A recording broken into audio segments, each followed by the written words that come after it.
powerful discussion about a powerful movie, Judas and the Black Messiah, by two incredible human beings.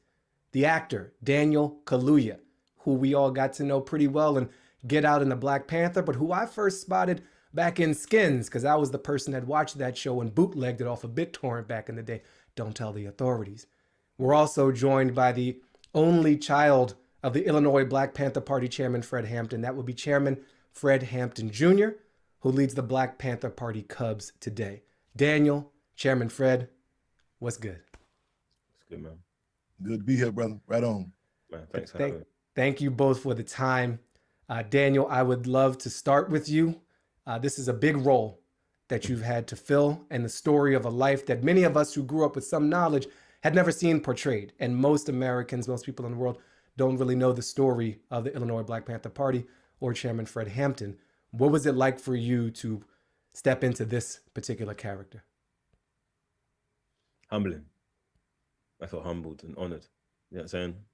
When I really took in the scope of his ideas, his concepts, his beliefs, his love for the people, I felt just honored to kind of spiritually step into this position, I mean, for this narrative, and to be a part of continuing the legacy. You know what I'm saying? In my medium, we have Chairman Fred Jr. doing it in the real world as well. You know what I'm saying? So it felt like an honor, and I just wanted to honor that, you know, and give all that I could.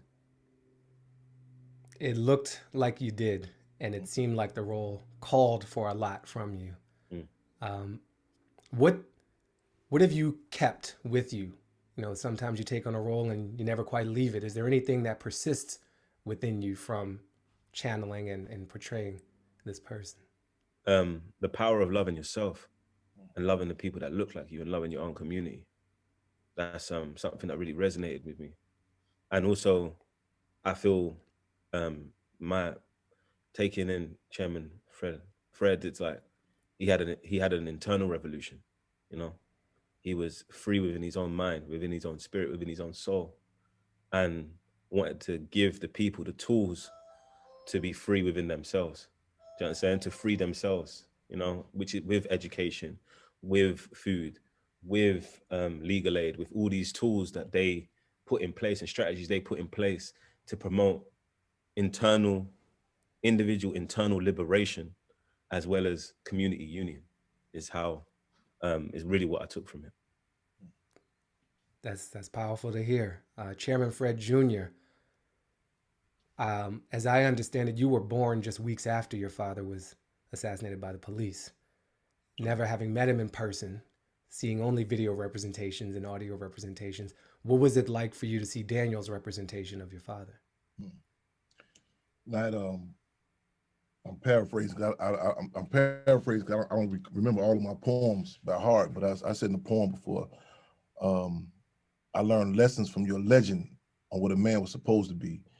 In regards to speaking to Chairman Fred, I was fortunate to come, you know, to hear not to sound cliches, but war stories.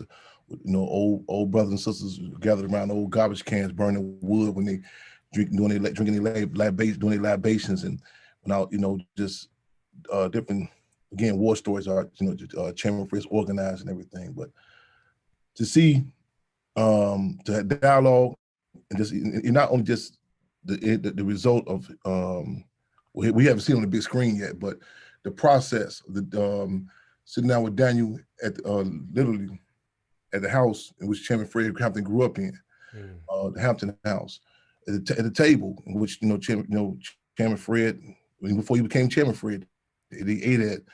Our process, our dialogue, literally having our meetings on someone, you know, there's a saying with our organization, the Black Panther Party Cubs, we say the streets are our office.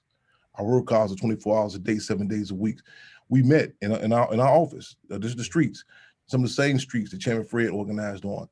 That process, then even to be in their office and Daniel, Dominique's and others, their offices on the set, and this in this the process of the mutual respect, that, you know, saying the struggles, you know, saying what's creatively speaking, advantageous is, what's politically speaking, what can be told, and what can, that whole process. So it wasn't just a reactionary end result just to see it, see that, like even the trailer, when you see the scene, we walked through to the door, it was just flashback, and that, how many times that scene was cut, just an emphasis on a walk, you know what I'm saying? And how Daniel, his respect of just the body language, not, not just the cadence, the particulars, even stuff that I noticed, I look back, I take for granted that, like I said, I tell people as a youngster, I was speaking, I was embarrassed. I was trying to hold my hands down when I spoke until I actually seen actual footage of Chairman Fred when he spoke, how he moved his hands.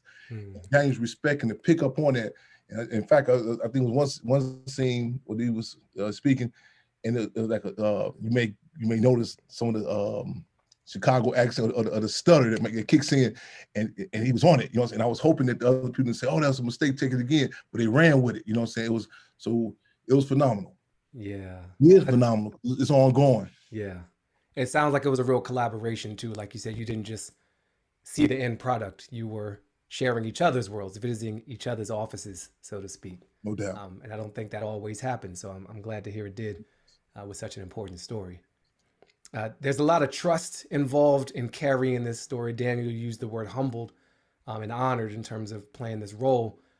What was it like for you meeting the family through this process? And I heard you got put through some tests, some paces, some exposure. Could you share about some of that, please? I felt meeting the family was necessary. Is how I felt about it. A story like this, and how the perspective that we wanted to tell it through, meeting the family and having them a part of the process, and having them, to be honest, enrich what we are doing. You know what I'm saying?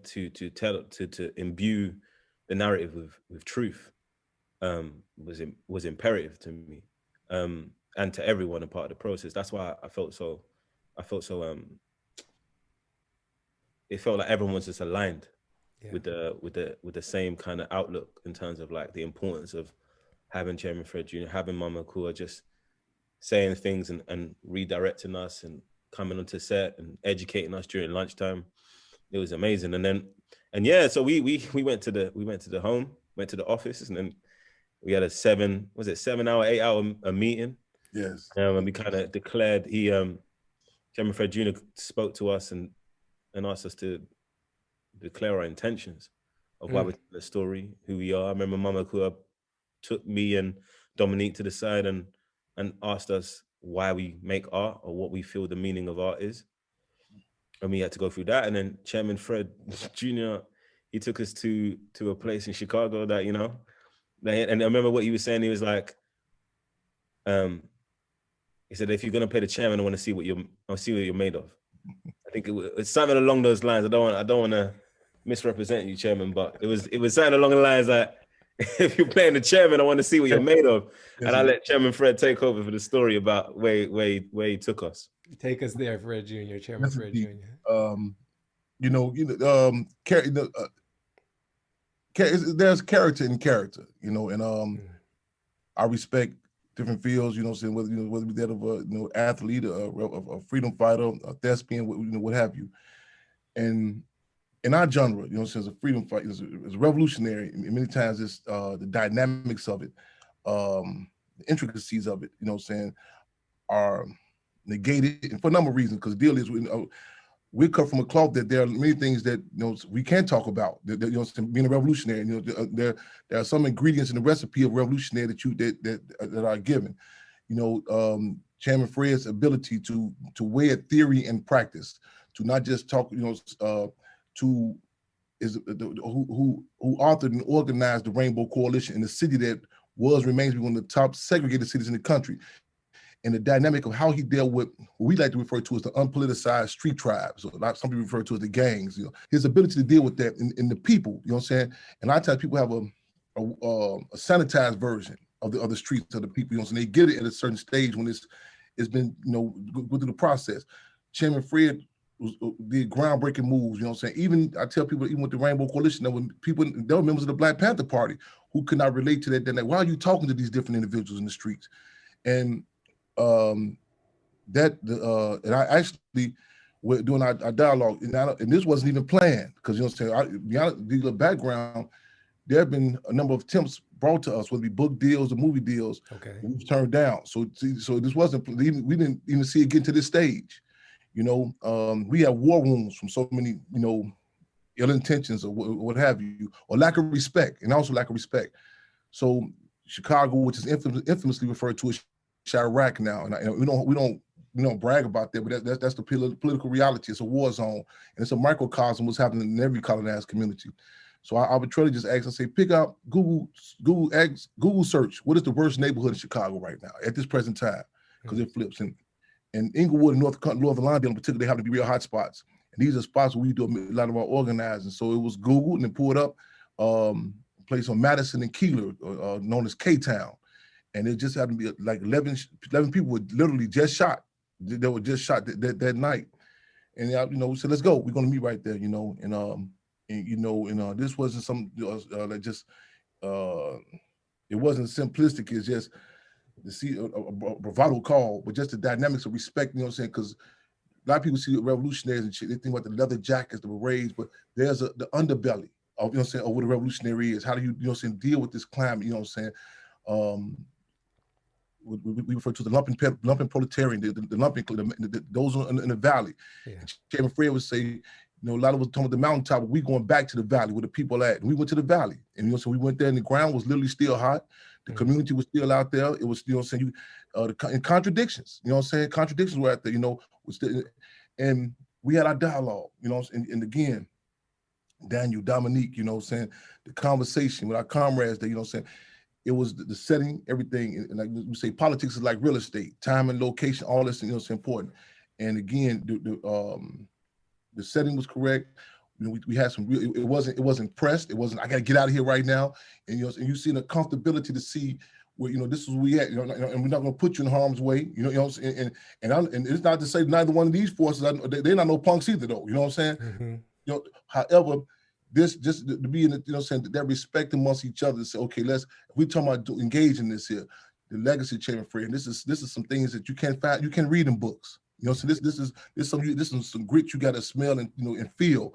And they came. So Daniel, what did you smell? How did you feel? I'd seen that the site, the memorial site of the shootings had been destroyed. I remember that. I remember they had been destroyed, and Chairman Fred Jr. was explaining to me about how the police come and kind of wreck those kind of places, so that it was, for me, it was a microcosm of what's been done for centuries. You know, it's the disruption of necessary healing that from the powers that be. And I saw that there. I just saw that there. And I just felt like, yo, I didn't feel like I had anything to prove. I just was like, yo, I'm here to connect on a real level. I'm trying to understand your point of view, how you guys see the world. You know what I'm saying? I want to look through your eyes. I don't want to look at you. I want to look with you. Yeah. You know what I'm saying? So that's kind of I felt. I just remember those kind of things, and I remember the energy we were just talking. We were just chatting there, speaking. He was telling me about how it was, and you see the energy. Obviously, I see certain people walking and see the energy of how they're walking. It's bouncy. You know what I'm saying? It was bouncy. You know what I'm saying? But I didn't feel fear. Yeah. I didn't feel fear, if I'm being brutally honest. Yes. I just understood that there's a bounce. Yes. There's a bounce because we're on bouncy ground. You understand what I'm saying? That's life. I love this a lot. And it brings me back to this word love, which Chairman Fred Sr. had so much for the people, Chairman Fred Jr., and this role required of you, Daniel. And so that tests that opportunity to go into K-Town and demonstrate, it's hard to demonstrate love through fear. Right? Fear in some ways is the opposite of love. And so it sounds like you didn't show up with a bunch of fear. You know, Fred Jr. didn't see that in you. You didn't report having that yourself. And that's the step toward love, which this role required you to demonstrate for a man who demonstrated it so much for his people. So that's a fun story, but it's also a very real and loving story too. Thank you for sharing it with us, both of you. Yeah, Appreciate it. What's where does this film fit, Chairman Fred Jr., in the legacy of the Panther Party and in the work that you're doing right now? I'm in Oakland, California, as we speak. The birthplace of the Black Panther Party, historical stomping ground.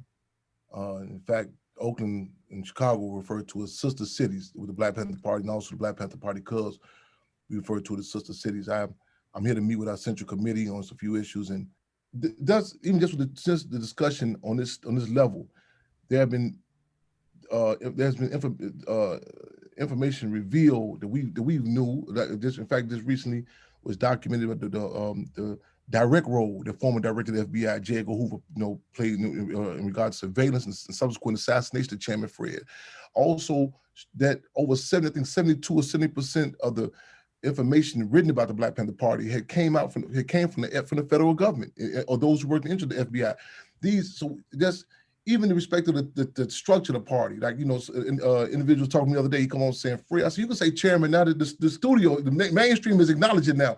This is an organization that stood up on its own terms. And when we say that even the titles, it's not ego tripping. It's recognizing that of self-determination. You know what I'm saying? This is an organization that called the question of assassinations, genocide, called it and took made revolutionary leaps and bounds when many people were taking a stance with, not going to the war, in regards to U.S. aggression against Vietnam.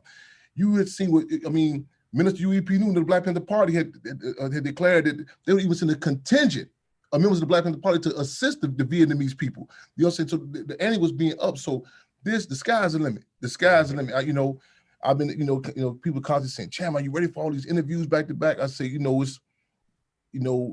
it's a release, for people, it's receptive. Like even with the cast, the discussion, it never felt forced, like, okay, we got to go through this, this ain't part of our contract. They came, one day of filming happened to be the anniversary, I hate to use that term, but of Tamir Rice being going down to Cleveland, Ohio. Cast members came out when I was there speaking in Cleveland. They came there willingly. It was. I remember time we sat down. Then you talk about doing lunch. And it wasn't a rush to lead a meeting. And so it's an energy there. And I said, so with this is helps open the door. This is not the end all panacea to our people who are going to be politically educated, but also doing film. We didn't anticipate this whole climate of coronavirus, or we refer to it as the pandemic, but it's a climate where people's political pores are open. You know what I'm saying? I mean, because even with the breakfast program, I said there are gonna be struggles. Some people, you're talking about a generation who may say, why would they have a breakfast program? Why they just didn't order Grubhub? You know what I'm saying?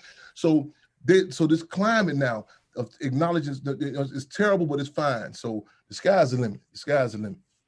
Yeah, the timing is intense. There's a lot of intensity in this film. Intense love, intense battles, physical and otherwise, and intense connection. And one of those intense connections is from the Deborah Johnson character, the Deborah Johnson person.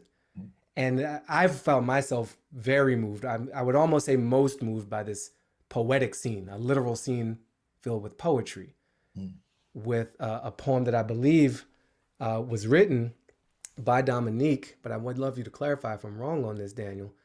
A poem that she shares with you in a scene that taps into the power of women, the vulnerability, the essentiality of women in this struggle. But tell me more about that poem and that scene and what it meant to you. Unfortunately, Dominique couldn't be, because she was on another shoot, she couldn't be part of the rehearsals. So I was speaking to her a lot during the shoot, so she was missing out on a lot of like really big conversations. regarding of how we're gonna go and how we're mapping it. And we really cared about the arc between Chairman Fred and Deborah Johnson. We really cared about. We understood the importance of that, and she's always said that she was just writing, journaling as Deborah Johnson, and writing poems as, and then she I think she opened up and showed it to Shaka, and Shaka said, "Yo, let's use that for the scene." And I think in the scene it was like, for me, one of the kind of, in all characters, I'm looking for where are they evolving, how are they evolving, how are they becoming. And with Chairman Fred, at the beginning in the narrative, he just knew so much and he had so much internally. And you see it that when you first meet Deborah Johnson, she's gifting him something in terms of like broadening his perspective on his possible reach, you know? And so I think one of the amazing things about that dynamic in the film is that she is kind of educating him on a blind spot in terms of how she sees him being out there and how it relates to her being with child. And yeah, so it was kind of like, I mean, Dominique put so much into this. And so it just was really from the heart. It was really from the heart. And I felt really moved, like knowing that it was her personal words, knowing as like it was a summation of all the thoughts and beliefs and feelings that she had throughout the shoot regarding this time. And it was testament to like, this is more than just a role. You know what I'm saying? You don't just go on set and people have written poems as the character that is worthy enough to be in the film. You know, that just doesn't, that's testament to how much she cared, but also her ability. I mean, as a performer and as a writer. But it's something that that really moved me when I was there. It's moving to know she wrote that. It's moving to know that Shaka wanted it included. It's moving to know, presumably, we found out, Chairman Fred Jr., that the family accepted it. This is not a literal moment. This is an artistic moment, trying to capture a part of someone's life and a part of someone's story. Or there's a creative license that may have been granted. How did you feel seeing that scene? Well, that was one of the one of those points in which political and creative from the creative field, it kind of there was some struggles. And and like I said, we had some a number of different principal struggles, and there was contradictions where you can and prove a point that you say how it moved you, creatively speaking, how advantageous this was, and we have no regrets, you know what I'm saying? But like it was like politically, there's a like you look at interviews from Deborah Johnson, Nicole, and Jerry, how she sacrificed, she had gave up poetry, you know what I'm saying? It actually in real life, but this dynamic of it didn't, I appreciate and respect, like I say, what how was the struggles we had, and again we yielded, but the pros outweigh the cons. You know what I'm saying? Like I said, because you're not the first one to say, and I was impressed. I am impressed. You know what I'm saying? And just I don't know. Like we said, what do you mean she gave up poetry? Dominique did it. I heard yesterday. I think it was one, or did I read an interview she saw? She said she talking about even when she remember a comment that a mother core then Deborah Johnson had said in reference to like even the structure, the respect, like how like even she wouldn't disagree with Chairman in public, and like even a lot of people talk about like even the scene. I don't know if I'm giving the movie too much away, but her covering down with Chairman when they assassinated Chairman, and a lot of people cannot relate to that. You know what I'm saying? And that timing of comrades and terms and sacrifice and what you gave up. But at the same time, we want to get this word out. You know what I'm saying?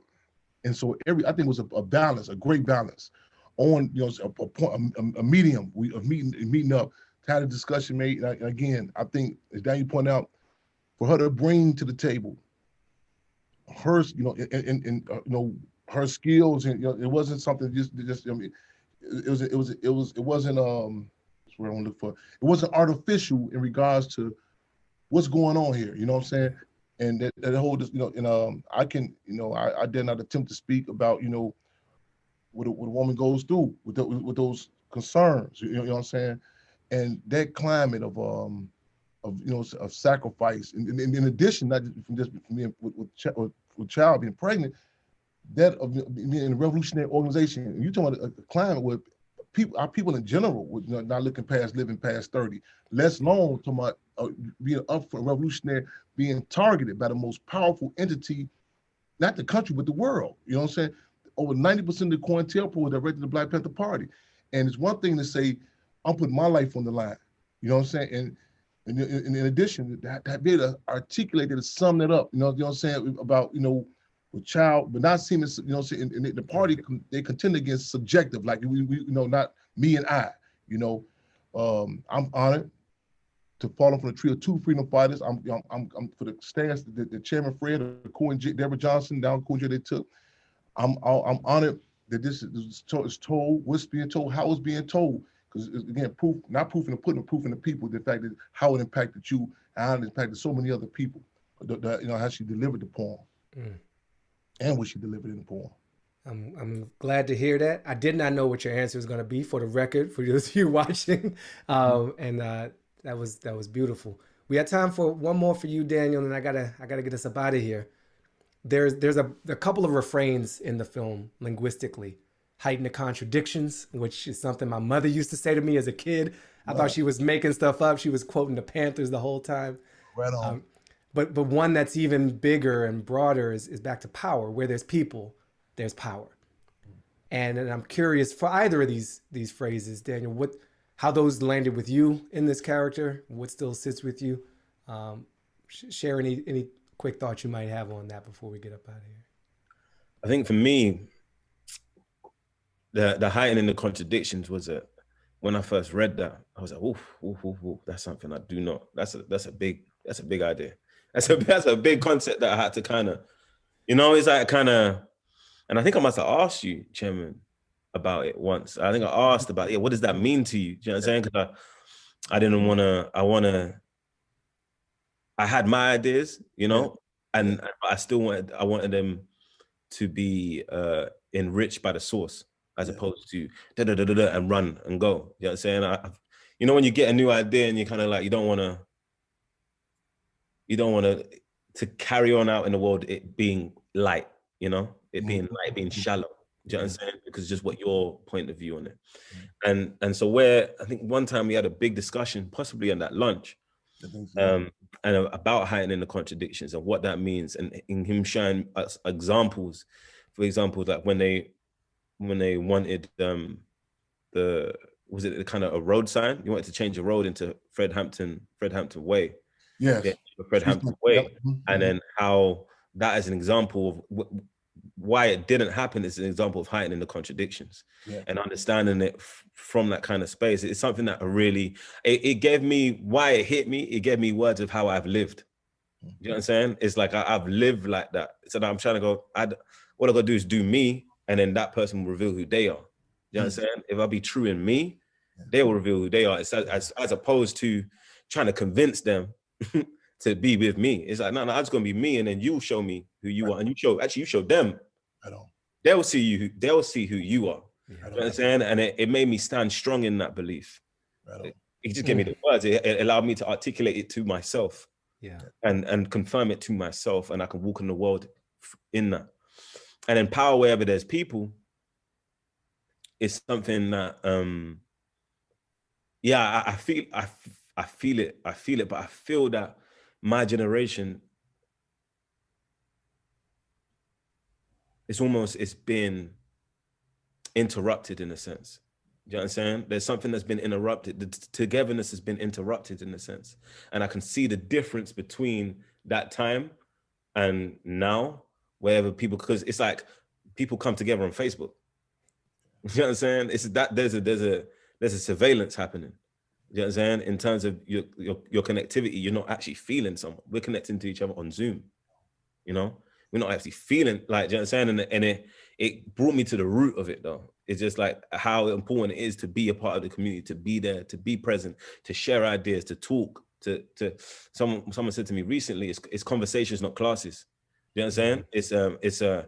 It's how you can really, because certain ideas will impact and resonate more but you got to be together. Do you understand? You got to like it's an empathy and compassion and togetherness through that, as opposed to just a mass of people.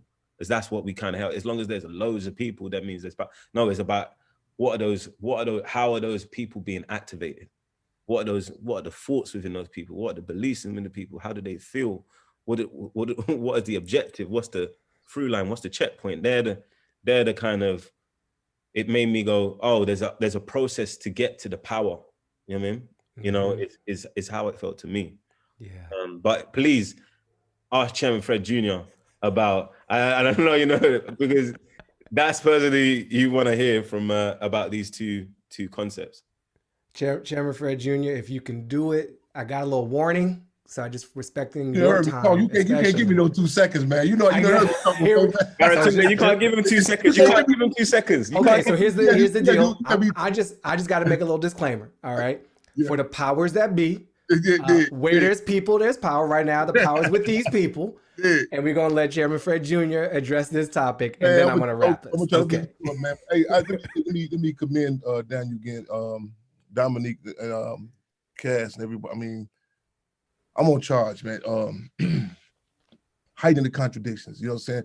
I mean, Daniel, you laid it out. You laid it out. You know, and nothing was wasted on our, you know what I'm saying, on our conversation and again, our ongoing conversation. But again, I just that term, I'm gonna be as brief as I can be. We in our community, the oppressed, the Black community in particular, we're told, you know, to be liberal, do not even acknowledge that contradictions exist. We think like it's a bad thing. We must acknowledge, you know what I'm saying, because the step back with that is that the ruling class, the system will say, okay, they will make them necessarily become antagonistic contradictions. You know, so we want to come in with this blanket approach that we all have the same agenda, but we all come from different experiences and lack of experiences. Minister UEP, I'm gonna close with this. Minister UEP News said that contradictions are the ruling principle of the universe.